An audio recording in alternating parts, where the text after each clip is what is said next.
الحمد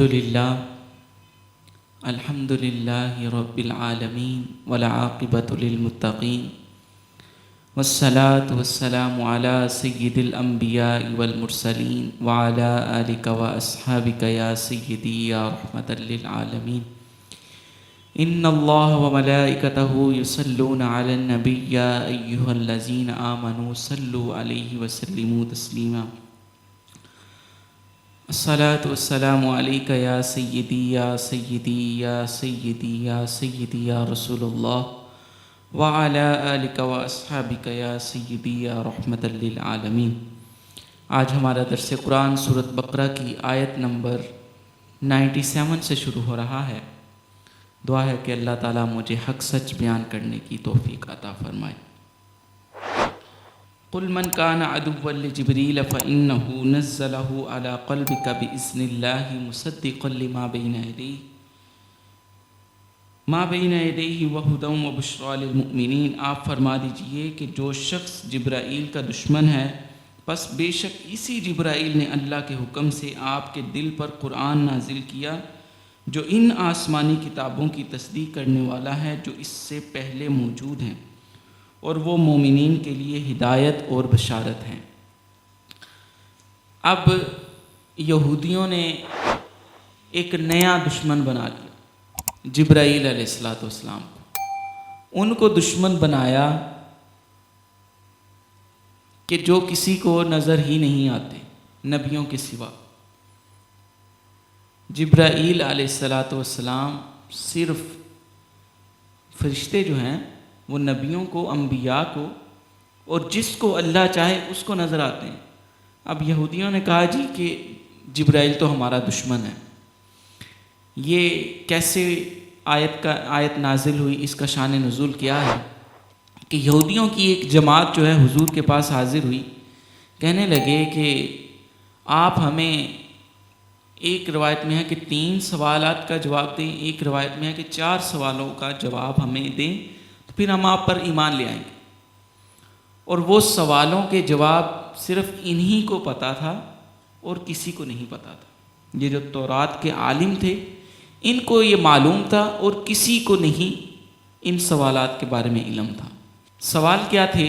پہلا سوال جو انہوں نے کیا کہ آپ ہمیں بتائیں یعقوب علیہ السلام نے اپنے اوپر کون سا کھانا اور کون سا مشروب اپنے اوپر حرام کیا۔ تو حضور اکرم صلی اللہ تعالیٰ علیہ وسلم نے بڑا پیارا خوبصورت تفصیل کے ساتھ ان کو جواب دیا۔ حضرت یعقوب انہوں نے صرف پوچھا کہ کھانا کون سا حرام کیا، تو حضور نے وجہ بھی بتا دی کہ کیوں حرام کیا۔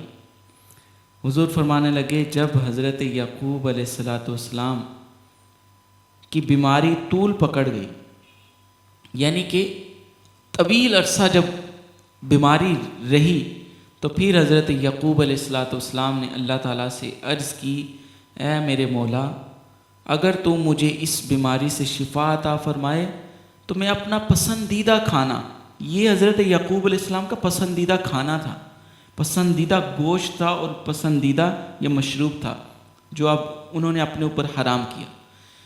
تو کہنے لگے، عرض کرنے لگے، اے میرے مالک تو مجھے اس بیماری سے شفا عطا فرما، میں اپنے اوپر اونٹ کا کھانا اور اونٹنی کا دودھ اپنے اوپر حرام کر لیتا ہوں۔ حضور نے مکمل تفصیل کے ساتھ ان کو جواب دیا، وہ حیران ہوئے۔ اب دوسرا سوال کرنے لگے کہ آپ ہمیں بتائیں کہ جب بیٹا یا بیٹی پیدا ہوتی ہے تو مرد کی مشابہت کب کرتی ہے اور عورت کی مشابہت کب کرتی ہے؟ تو حضور اکرم صلی اللہ تعالیٰ علیہ وسلم نے اس کا بھی بڑا خوبصورت جواب دیا، اور یہ جواب ان کو معلوم تھے۔ تورات کے اندر یہ لکھا ہوا تھا، یہ جو سوال پوچھنے آئے تھے تو یہ بس یہ پوچھنا چاہتے تھے کہ ہم نے تو تورات کا وہ حصہ ہم نے چھپا دیا ہے، پھر بھی کیا ان کو پتہ ہے تو پھر یہ نبی ہوں گے، یہ اب آزمانے کے لیے آئے۔ تو حضور نے مکمل تفصیل کے ساتھ ان کو جواب دیا۔ تو پھر انہوں نے تیسرا سوال کیا، کہنے لگے کہ آپ ہمیں بتائیں کہ نبی امی کی نیند کیسی ہو۔ حضور اکرم صلی اللہ تعالیٰ علیہ وسلم کے بارے میں یہ سوال کرنے لگے اور حضور سے ہی پوچھنے لگے تو حضور کو تو کس چیز کی خبر نہیں. اللہ تعالیٰ نے اپنے ہر خزانے کا، دنیا کا ہر علم اپنے پیارے محبوب کو عطا کر دیا. یہ عطائی علم ہے، اللہ نے ان کو عطا کیا ہے. اور حضور اکرم صلی اللہ تعالی علیہ وسلم حضرت آمنہ کی گود سے لے کر لحد میں تشریف لے جانے تک حضور نے کسی سے پڑھا نہیں. حضور نے کسی سے نہیں پڑھا، ڈائریکٹ اللہ سے پڑھا ہے. جبرائیل علیہ السلام تو ڈاکیا کا کام کرتے تھے. آج ہمارے پاس کوئی چیز کسی نے کسی دور شہر سے بھیجنی ہو تو کون لے کے آتا ہے؟ ڈاکیا لے کے آتا ہے. یا کوئی کمپنیاں ہیں وہ ان کے، اس کو بھی ہم ڈاکیا کہتے ہیں. جو ہم تک خط پہنچاتا ہے، جو چیز پہنچاتا ہے، وہ ڈاکیا کہلاتا ہے نا. تو جبرائیل علیہ السلام تو صرف یہ کام کرتے تھے کہ اللہ سے پیغام لے کر حضور تک پہنچاتے تھے. قرآن کی جو آیت نازل ہو رہی وہ اللہ تعالیٰ نے جیسے ارشاد فرمائی، وہ جبرائیل علیہ السلام لے کر حضور تک حاضر ہوتے اور ان کو پیش کرتے، حضور پر نازل فرماتے. بلکہ میرا جو ہے من کہتا ہے کہ جبرائیل خود حضور سے پڑھا کرتے. جبرائیل علیہ السلام حضور سے عرض کرتے کہ مجھے بھی اس کا معنی بتا دے کہ اس کے اندر کیا معاملہ چھپا ہے، کیا واقعہ ہے، اس کا مطلب کیا ہے. جبرائیل تو خود حضور سے پڑھتے. تم کہتے ہو جبرائیل حضور کا استاد ہے، نہیں، جبرائیل تو خود حضور کی بارگاہ سے فیض یاب ہونے کے لیے آتے اور بار بار اللہ سے اجازت لے کے کسی نہ کسی طریقے سے، کسی نہ کسی بہانے سے حضور کی زیارت کرنے آتے. نبی امی کا ذکر ہو رہا تھا. تیسرا سوال انہوں نے پوچھا کہ نبی امی کون ہیں اور ان کو نیند کیسی آتی ہے. تو حضور اکرم صلی اللہ تعالیٰ علیہ وسلم نے ارشاد فرمایا، نبی امی جو ہیں ان کی آنکھیں سوتی ہیں، ان کا دل نہیں سوتا.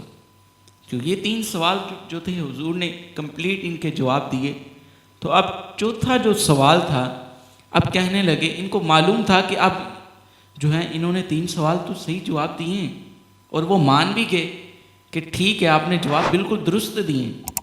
تو آپ اب ہمیں چوتھے سوال کا جواب دیں. اب ہمارے ایمان لانے کا دار و مدار اس سوال پر ہے. اب وہ سوال کیا تھا؟ سوال کا جواب تو حضور نے ارشاد فرما دیا، لیکن پھر انہوں نے ہٹ دھرمی کی. یہ پھر عہد توڑتے رہے. بار بار یہ جو تھے یہ وعدہ کرتے اور توڑ دیتے.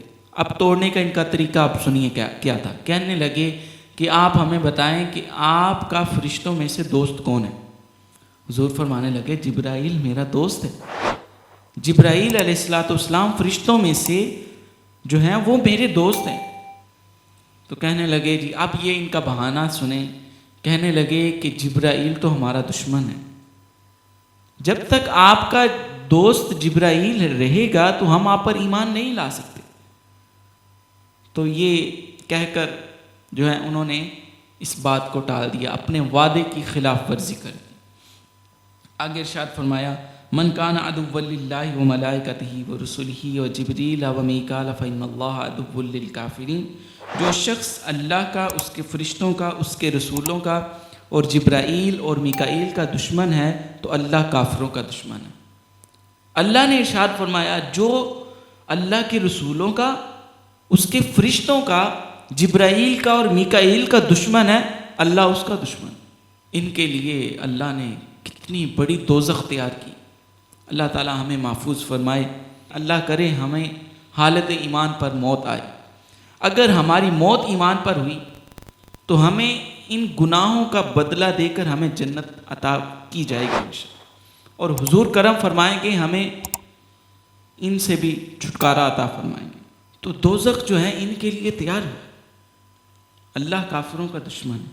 اللہ تعالیٰ نے ادھر ارشاد فرمایا کہ دیکھو جو شخص اللہ کا اور اس کے فرشتوں کا اور اس کے رسولوں کا اور جبرائیل اور میکائیل کا دشمن ہے، سن لو اللہ کافروں کا دشمن ہے.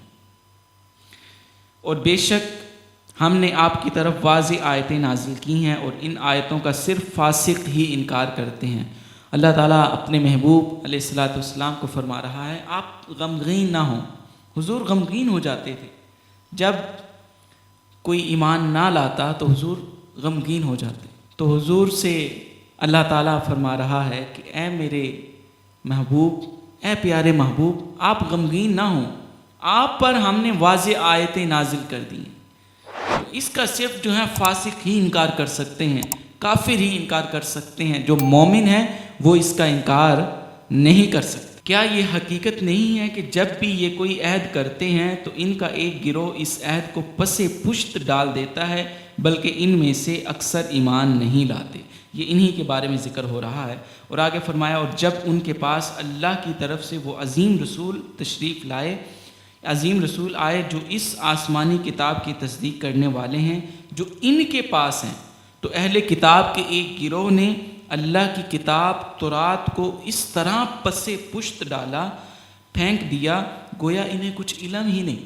اب جو انہوں نے چیزیں چھپائی تھیں تورات کی اور حضور سے پوچھنے آئے تھے، وہ اس کے بارے میں اللہ تعالیٰ ارشاد فرما رہا ہے، ان کا ایک گروہ ہے جس نے تورات کو اس طرح اپنے پس پشت پھینک دیا کہ گویا کہ انہیں تو اب کچھ علم ہی نہیں ہوگا۔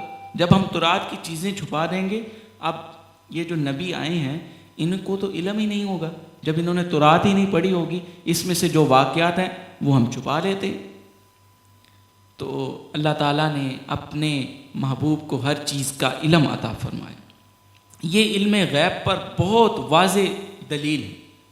یہ آیتیں جو ہیں 97 سے لے کر 101 تک، یہ حضور کی علم غیب پر مضبوط دلائل ہیں۔ جو علم غیب نہیں مانتے، حضور کو معاذ اللہ کہتے ہیں دیوار کے پیچھے کی خبر نہیں۔ فریاد امتی جو کرے حال زار میں، ممکن نہیں کہ خیر بشر کو خبر ہو۔ تو حضور ہر چیز سے واقف ہیں، ہمیں معلوم ہے، ہمارا یقین ہے، ہمارا ایمان ہے کہ ہمارے پیارے آقا صلی اللہ تعالیٰ علیہ وسلم پر ہمارے حال اشکار ہیں۔ ان کو معلوم ہے کہ میرا امتی کہاں پر مجھ پر درود پڑھ رہا ہے، کہاں پر بیٹھ کے میرا ذکر کر رہا ہے، کس مسجد میں بیٹھ کر ہمارا ذکر ہو رہا ہے، میرے بارے میں درود باتیں کی جا رہی ہیں۔ ہمارے پیارے آقا صلی اللہ تعالیٰ علیہ وسلم کو اللہ تعالیٰ نے دنیا کی ہر چیز کا علم عطا فرما دیا۔ آگے فرمایا، وَاتَّبَعُوا مَا تَتْلُو الشَّيَاطِينُ عَلَىٰ مُلْكِ سُلَيْمَانَ وَمَا كَفَرَ سُلَيْمَانُ وَلَٰكِنَّ الشَّيَاطِينَ كَفَرُوا يُعَلِّمُونَ النَّاسَ السِّحْرَ وَمَا أُنزِلَ عَلَى الْمَلَكَيْنِ، اور انہوں نے اس جادو کے کفریہ کلمات کی پیروی کی جس کو سلیمان کے دور حکومت میں شیطان پڑھا کرتے تھے، اور سلیمان نے کوئی کفر نہیں کیا، البتہ شیاطین ہی کفر کرتے تھے۔ وہ لوگوں کو جادو کے کفریہ کلمات سکھاتے تھے، اور انہوں نے اس جادو کی پیروی کی جو شہر بابل میں 2 فرشتوں ہاروت اور ماروت پر اتارا گیا تھا، اور وہ فرشتے اس وقت تک کسی کو کچھ نہیں سکھاتے تھے جب تک کہ یہ نہ کہتے ہم تو صرف آزمائش ہیں، تو تم کفر نہ کرو۔ وہ ان سے اس چیز کو دیکھتے تھے جس کے ذریعے وہ مرد اور اس کی بیوی کے درمیان علیحدگی کر دیتے، اور اللہ کی اجازت کے بغیر وہ اس جادو سے کسی کو نقصان نہیں پہنچا سکتے تھے۔ وہ اس چیز کو سکھاتے تھے جو ان کو نقصان پہنچائے اور ان کو نفع نہ دے، اور بے شک وہ خوب جانتے تھے کہ جس نے اس جادو کو خرید لیا اس کا آخرت میں کوئی حصہ نہیں، اور کیسی بری چیز ہے، اور جس کے بدلہ میں انہوں نے اپنے آپ کو فروخت کر ڈالا، کاش یہ جان لیتے۔ اب یہ حضرت سلیمان علیہ السلام کا ذکر ہو رہا ہے۔ حضور اکرم صلی اللہ تعالیٰ علیہ وسلم، اس آیت کا شان نزول جو یوں ہے کہ حضور اکرم صلی اللہ تعالیٰ علیہ وسلم جب انبیاء اکرام کا تذکرہ فرماتے، انبیاء کا ذکر فرماتے، تمام نبیوں کا نام لے لے کر ذکر فرماتے، تو اس میں حضرت سلیمان علیہ السلام کا بھی ذکر نمایاں ہوتا۔ حضور حضرت سلیمان علیہ السلام کا بھی ذکر فرمایا کرتے۔ تو جب یہ یہودی سنا انہوں نے تو کہنے لگے، معاذ اللہ، حضرت سلیمان کو بھی نبی بنا دیا، وہ تو نبی تھے ہی نہیں، وہ تو ایک جادوگر تھے، معاذ اللہ، یہ یہودی لوگ کہتے۔ تو وہ کیوں کہتے؟ وہ اس وجہ سے کہ حضرت سلیمان علیہ السلام کے دور میں جو جن تھے، جو شیاطین تھے، شیاطین وہ آسمان کی طرف چلتے، آسمان پر جا کر کان لگا کر باتوں کو سنتے، جو فرشتے باتیں کرتے کہ اب کیا ہونے والا ہے، بارش کس دن ہوگی، کون کس دن مارا جائے گا، کس دن کس کی موت ہوگی، یہ سب سنتے اور نیچے آ کے جادوگروں کو، کاہنوں کو وہ باتیں بتاتے، جادوگروں کو وہ باتیں بتاتے کہ تمہارے ساتھ یہ ہونے والا ہے، آج یہ ہونے والا ہے، تو وہ بالکل ہو بہو ویسے ہی ہوتا۔ تو جب حضرت سلیمان علیہ السلام کو معلوم ہوا کہ یہ کام ہو رہا ہے، تو جو چیزیں وہ آ کر جنوں کو بتاتے، جادوگروں کو بتاتے، تو وہ لکھ لیتے، وہ ایک کتاب بنا رہے تھے۔ تو حضرت سلیمان علیہ السلام نے ان کو بلایا اور اس کتابوں کو جو انہوں نے لکھی ہوئی تھی، تو وہ ان سے لے کر حضرت سلیمان علیہ السلام نے اپنے تخت کے، اپنی کرسی کے نیچے ان کو دفن کر دیا۔ اب جو بھی شیطان، جو بھی جن اس کے قریب آتا، وہ جل کے راکھ ہو جاتا، اس کو نکالنے کے لیے کوشاں ہوتا تو وہ جل کے راکھ ہو جاتا۔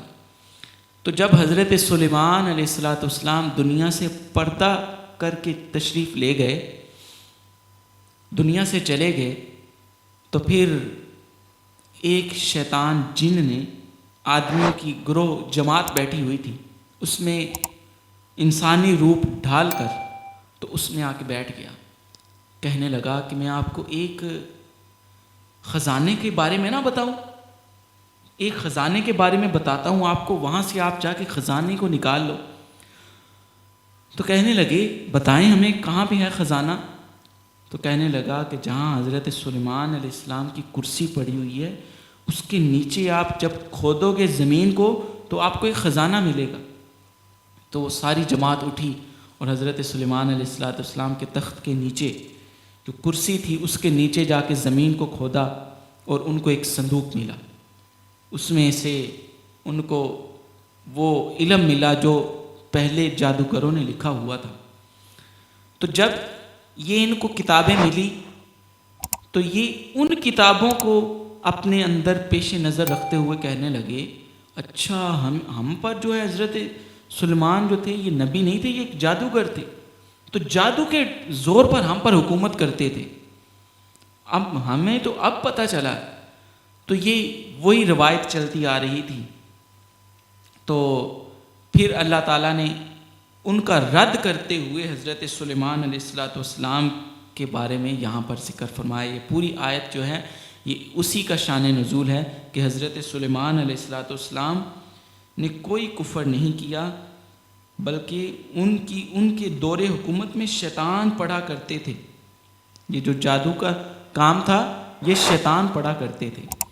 تو اللہ تعالیٰ نے ان کے بارے میں یہاں قرآن پاک میں ذکر فرمایا، وَلَوْ أَنَّهُمْ آمَنُوا وَاتَّقُوا لَمَثُوبَةٌ مِّنْ عِندِ اللَّهِ خَيْرٌ لَوْ كَانُوا يَعْلَمُونَ، اور اگر یہ ایمان لے آتے اور متقی بنتے تو اللہ کے پاس سے ثواب بہت بہتر ہے، کاش یہ جان لیتے۔